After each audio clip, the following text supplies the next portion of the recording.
हामी कहाँ जानु लाग्यो? देवघाट हेलो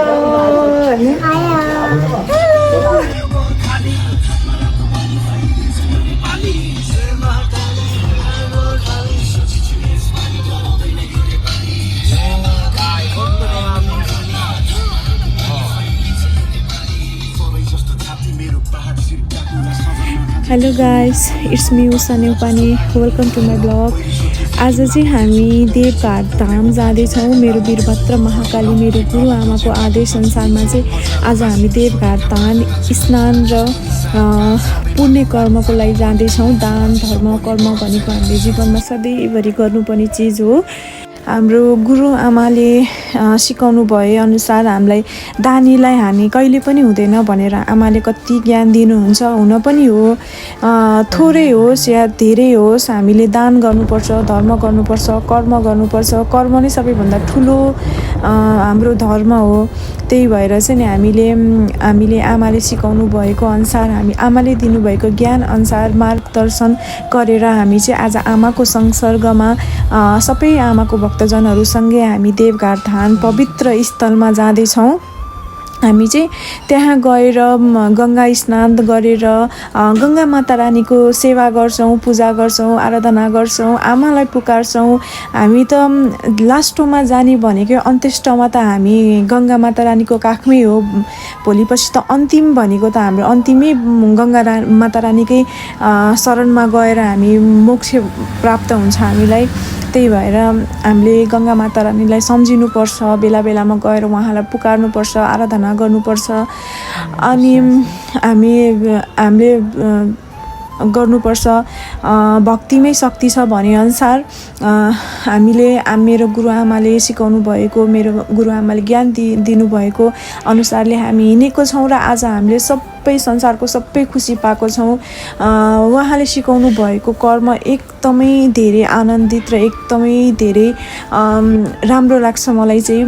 किनकि उहाँ भनेको एउटा निस्वार्थ भावले आफूले कर्म गरे अनुसार हामीलाई पनि कर्म गर्न सिकाउनुहुन्छ। उहाँ जस्तो निश्चल हृदय भएकी मेरी आमा, विशाल हृदय भएकी मेरी आमा मैले पाउनु मेरो लागि सबैभन्दा ठुलो भाग्यको कुरा हो। मेरो आमालाई चाहिँ म धेरै धेरै कोटी कोटी धन्यवाद दिन चाहन्छु यही भिडियोको थ्रुबाट। किनकि उहाँले हामीलाई कर्म गर्न सिकाउनु नभएको भए आज हामी कुन अवस्थामा हुन्थ्यौँ होला। तर आज जिन्दगी चाहिँ के हो त? एउटा हामीले जन्मिसकेपछि चाहिँ हामीले जिन्दगीको अर्थ बुझाउनु भयो हामीलाई। हामीले आफू मात्र खाने, आफू मात्र लाउने होइन, दुःख पाएको वृद्ध बुढी आमालाई, अनाथ बालबालिकालाई, भोको पेट भएकोलाई आमाले होइन सबैजनाको उद्धार गर्नुपर्छ भनेर हामीलाई ज्ञान दिएर आज आमा संसर्गै हामी देवघाट धाममा पुगेको छौँ। र म हजुरहरूलाई हामीले के गर्छौँ म सबै यो भ्लगमा देखाउने छु। हजुरहरू सबैजनाले हेरिदिनु होला, मेरो च्यानललाई लाइक गरिदिनु होला, सब्सक्राइब गरिदिनु होला, सेयर गरिदिनु होला भन्न चाहन्छु। जय काली, जय महाकाली, जय भद्रकाली। गफ गर्दा गर्दै हामी चाहिँ देवघाट धाम पनि पुगिसकेको छौँ। हजुरहरूसँग गफ गर्दा गर्दै मलाई देवघाट कतिखेर पुग्यो भन्ने कुरा पनि थाहा नै भएन। र हामी देवघाट पुगेर झरेर सबैजना टोइलेट जानुभयो। टोइलेट गइसकेपछि चाहिँ अनि फेरि हामी अब गङ्गा नदीतिर लाग्छौँ, गङ्गा माता रानीको दर्शनतिर लाग्छौँ। स्नान पनि छ आज, एकादशीको दिन भएको कारणले गर्दा फेरि पुरुषोत्तम महिनाको स्नान एकदमै राम्रो हुन्छ भनेर हाम्रो गुरुआमाले भन्नुभएको थियो र आमाको आदेश अनुसार हामी आएको छौँ। एकदमै त्यहाँ देवघाटको ठाउँ नै एकदमै कस्तो एनर्जी दिने टाइपको, आनन्दित टाइपको लाग्यो मलाई चाहिँ। म यो पल्ट मात्र होइन, मेरो गुरुआमासँग धेरैचोटि आइसकेको छु देवघाट धाम र जतिचोटि आए पनि जति आए त्यति नै आनन्दित फिल हुन्छ। हामीले मरेर लाने केही पनि छैन, हामीले जस्ट लग्ने भनेको कर्म मात्रै हो। त्यही भएर हामीले जति सक्दो भगवानको नजिक हुन हुनुपर्छ। जतिसक्दो हामीले भगवानको आराधना गर्नुपर्छ अनि त्यसपछि बल्ल हाम्रो आत्माले मोक्ष पाउँछ। अनि हामी चाहिँ बाटोमा जाँदा जाँदै हनुमानजी पनि देख्यौँ र हनुमानजीको अलिकति फोटो भिडियो क्याप्चर गर्यौँ।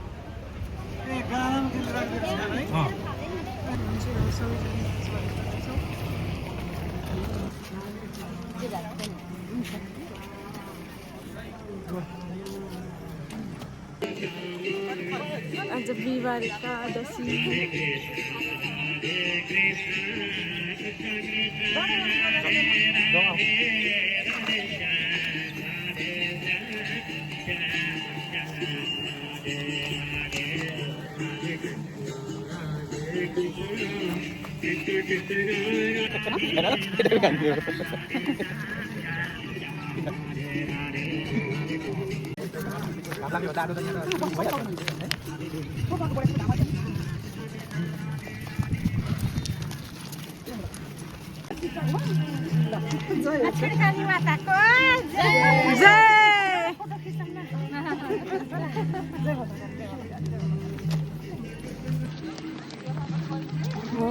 त्यही देवघाट धाममा चाहिँ मेरो गुरुआमाको एउटा भक्त भेट्नु भएको थियो। उहाँले टिकटकमा आमालाई हेरिरहनु हुँदो रहेछ अनि उहाँले पनि आमालाई भेट्दा एकदमै खुसी हुनुभयो र फोटो पनि लिनुभयो मेरो आमासँग, मेरो गुरुआमासँग। अनि त्यस पश्चात चाहिँ हामी चाहिँ गङ्गा नदीमा अब ठाउँ हेर्दैछौँ कतापट्टि स्नान गर्ने भनेर। मेरो आमा बुवाले ठाउँ हेर्दै हुनुहुन्छ अनि हामी चाहिँ आमा बुवाको आदेशमा आमा बुवाको संसर्गमा जाँदैछौँ।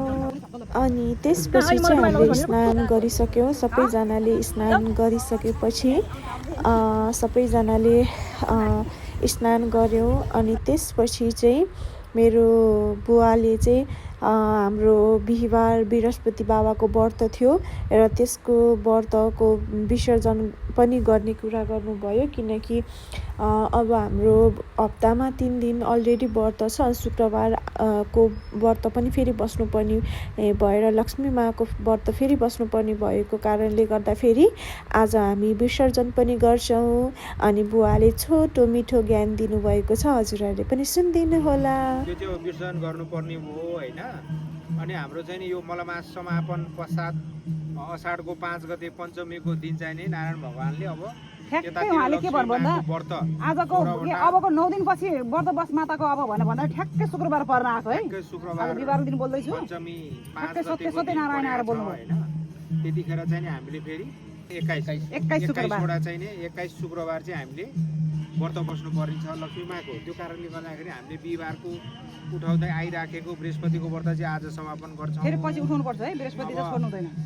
अनि केही दिनपछि चाहिँ नि हाम्रो अब लक्ष्मी माको विसर्जन भएपछि व्रत प्रारम्भ हुन्छ। त्यही भएर अब अहिले चाहिँ नि हामीले जसले चाहिँ नि बृहस्पति बिहिबार व्रत उठाउनु भएको छ हामीले यहाँ समापन गर्ने आज। अनि अब चाहिँ नि असाढको 5 गते चाहिँ नि शुक्रबार हामीले ठ्याक्कै ल अब 9 दिनपछि भएको त ठ्याक्कै शुक्रबार परेको त। अनि बुवाको हल्का छोटो मिठो ज्ञानपछि अब हामी गङ्गा माता रानीको पूजा आराधना गर्छौँ।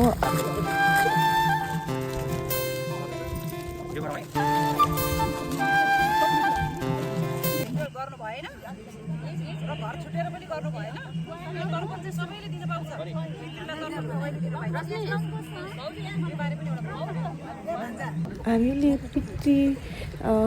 पितृलाई तर्पण दिइसकेपछि चाहिँ हामीले गङ्गा माता रानीलाई बत्ती बाल्छौँ।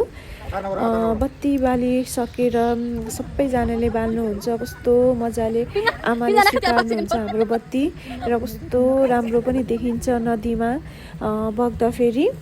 अनि त्यसपछि चाहिँ हामी बत्ती बालिसकेपछि अमृतकेशरी लास्टमा है। ओम श्री हिम गङ्गाधराय नमः।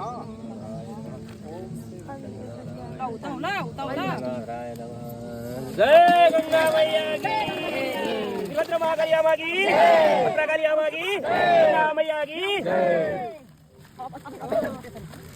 अभी कैसे डिटेल है? जय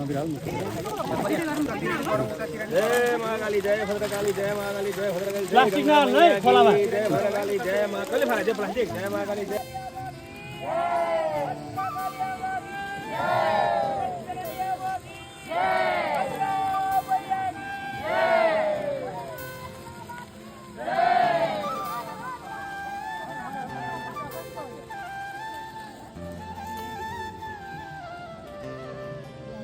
अब चाहिँ पानी परिरहेको छ हामी चाहिँ फाइनली नुहाइ सकेर अनि पूजा आराधना पनि सक्यो गङ्गा माता रानीको पनि पूजा गरिसक्यो अब चाहिँ हामी आश्रम जान्छौँ बुढी आमा बुवालाई खुवाउनको निमित्त हामी चाहिँ आश्रमतिर जान्छौँ। आज बिहिबार भएको कारणले गर्दा हामीले चाहिँ पहेँलो वस्त्र धारण गरेको छौँ। जय काली जय महाकाली। अनि यहाँ विमल र अङ्कल चाहिँ गाडीमा आइसक्नुभयो। जय महाकाली जय महाकाली ल हामी चाहिँ अनि अब हामी आश्रमतिर जान्छौँ। जय काली जय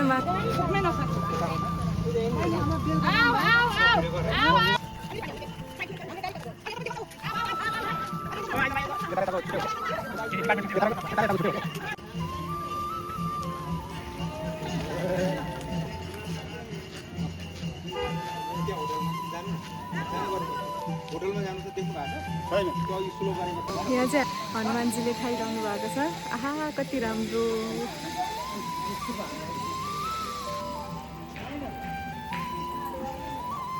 हाई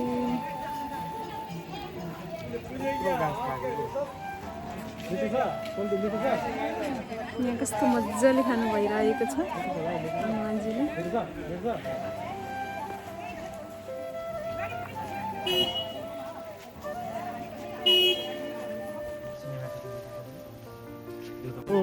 बाबु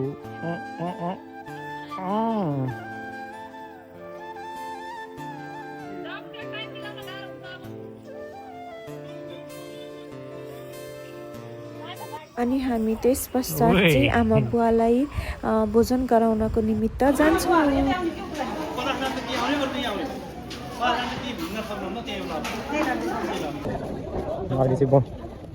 बाँदरहरूलाई ओहो कस्तो खतरा क्याच गर्छ त यिनीहरूले त। ल ल ल ल ल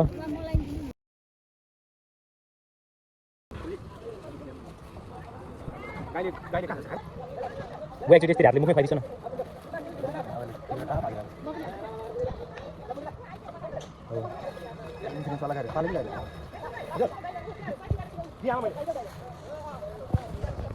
हामी चाहिँ हनुमानजीलाई सबैजनाले केरा खुवाउँछौँ र कस्तो मजाले खानुहुन्छ उहाँहरूले।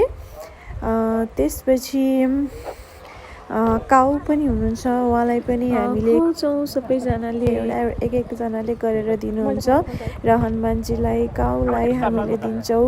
हाम्रो चाहिँ राष्ट्र जनावर गाई हुनुहुन्छ, उहाँलाई हामी सेवा गर्छौँ, उहाँलाई पनि भोजन दिन्छौँ। हामी सबैजना मिलेर कस्तो आनन्द आएको थियो।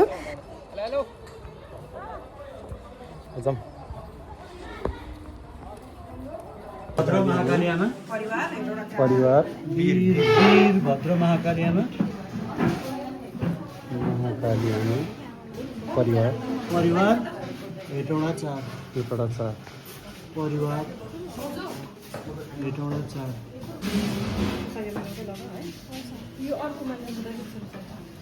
सम्पूर्ण बुवाआमालाई नमस्कार। आज हाम्रो यस रोटरी तौडालाई वृद्धा संस्था थाहा सदावर्तमा युवा खाजा लिएर चाहिँ धेरै टाढादेखि हामीसित जोडिनुभएको छ।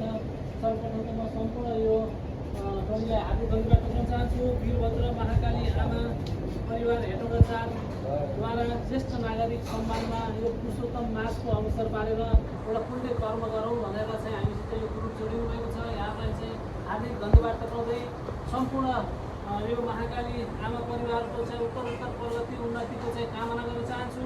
र यसरी नै आज बुवा आमाहरूलाई पुरुषोत्तम मासको अवसर पारेर एउटा दिवा खाजा खुवाउँदै गर्दा बुवा आमासित आशीर्वाद दिँदै छोटो 2 शब्द राखिदिनु हुनको लागि म लक्ष्मी श्रेष्ठज्यूलाई हार्दिक अनुरोध गर्दछु। सबैजना बुवा आमाहरूलाई जय महाकाली जय भद्रकाली है। आज चाहिँ हामी बिहिबार एकादशीको दिन पारेर हजुरहरूलाई पुरुषोत्तम मासको दानमा हजुरहरूलाई आमा बुवाहरूसँग हामी आशिष लिन आइदिएको यहाँसम्म है। हामीले एक थोपा गरेर देखाउँदाखेरि सबैजना मिलेर यसरी सधैँ हजुरहरूलाई कहिले खाली नहोस्, अन्न कहिले हजुरहरूलाई खाली नहोस्, भोको पेट कहिले नहोस्। आमा बुवाहरूको आशिष सधैँ सबैले हामीलाई दिनु है, यो परिवारलाई सबैले दिनु होला है त। मिठो मानेर खाइदिनु होला, प्रसाद लिएर खाइदिनु होला है। साथै हाम्रो अब यस कार्यक्रम चाहिँ लगभग 2-4 दिन अगाडि नै तय भइसकेको थियो र आज चाहिँ अचानक हाम्रो महाकाली आमाको चाहिँ नि जुन चेलीको बानी बिहान देखेर चाहिँ नि आज उहाँले चाहिँ तत्काल हामीलाई चाहिँ नि त्यहाँ हाम्रो पनि केही त्यो जुन कार्यक्रममा अलिकति केही मिलाइदिनु भोजनको लागि भनेर 2500 रुपियाँ जुन पठाउनु भएको छ। उहाँको नाम चाहिँ म अहिले भनिहालेँ, उहाँको नाम रहेको छ रचना काठमाडौँ नयाँ बजारबाट चाहिँ नि हामीलाई 2500 पठाउनु भएको छ। र त्यो पैसा चाहिँ हामीले अब अरू सामान जम्मै चाहिँ नि हामीले चाहिँ नि यहाँ तय गरिसकेको थियो भने यो पानी र कोक फेन्टा चाहिँ हामीले गरेको थिएनौँ र त्यसैको लागि चाहिँ उहाँको पैसा हामी चाहिँ खर्च गर्नेछौँ भनेर यो पनि मैले जानकारी गराएँ। अहिले चाहिँ मेरो गुरुआमाले सिकाउनु भए अनुसार पुरुषोत्तम मासमा दान धर्म कर्म गर्नुपर्छ भनेर हामी सबैजना महाकाली आमाको परिवार जना भएर भोजन गराउन तर्फ लाग्यो।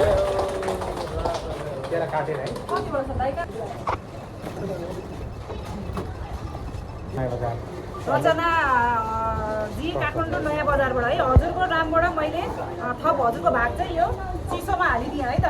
हजुरको सपरिवारको सुख शान्ति होस्, राम्रो होस्, आमा बुवाको यहाँको आमा बुवाहरूको आशिष पनि लागुन् है ल।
कति छ हेर न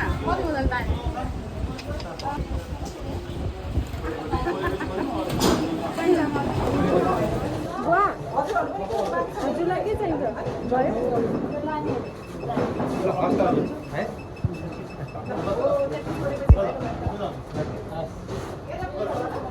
त्यस पश्चात चाहिँ हामी बा आमालाई खुवाइसकेर चाहिँ अनि हामी आफ्नो घर गृहतर्फ लाग्छौँ र जाँदा जाँदै बाटोमा हनुमानजीलाई पनि हामी केरा दिन्छौँ र उहाँले यस्तो मजाले खानुहुन्छ अनि उहाँहरूले खाएको देखेर हामीलाई पनि कति आनन्द आउँछ।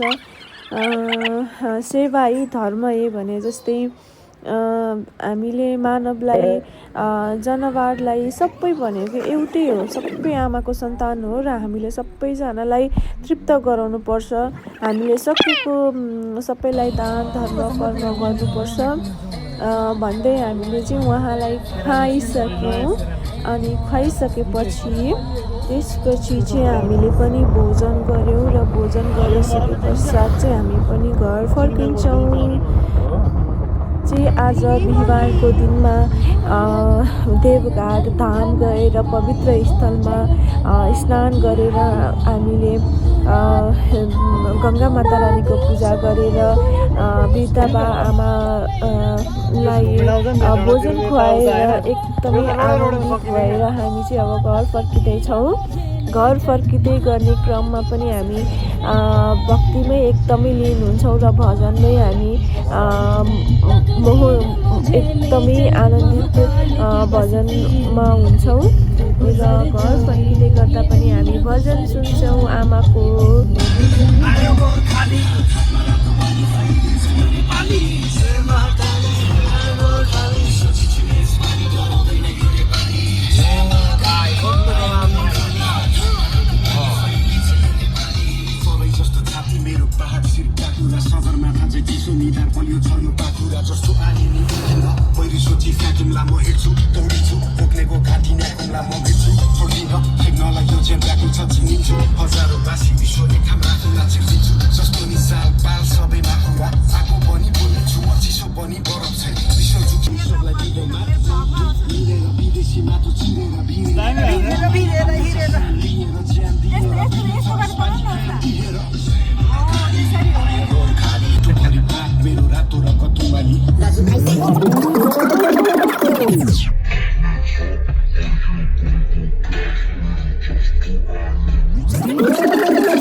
घर फर्किँदै गर्दा भजन सुन्दै थियौँ। त्यसपछि हामीले गैँडालाई देख्यौँ अनि हामीले फोटो पनि खिच्यौँ। सबैजनाले गाडी रोकेर बाइक रोकेर गैँडाको तस्बिर लिनु भइरहेको थियो।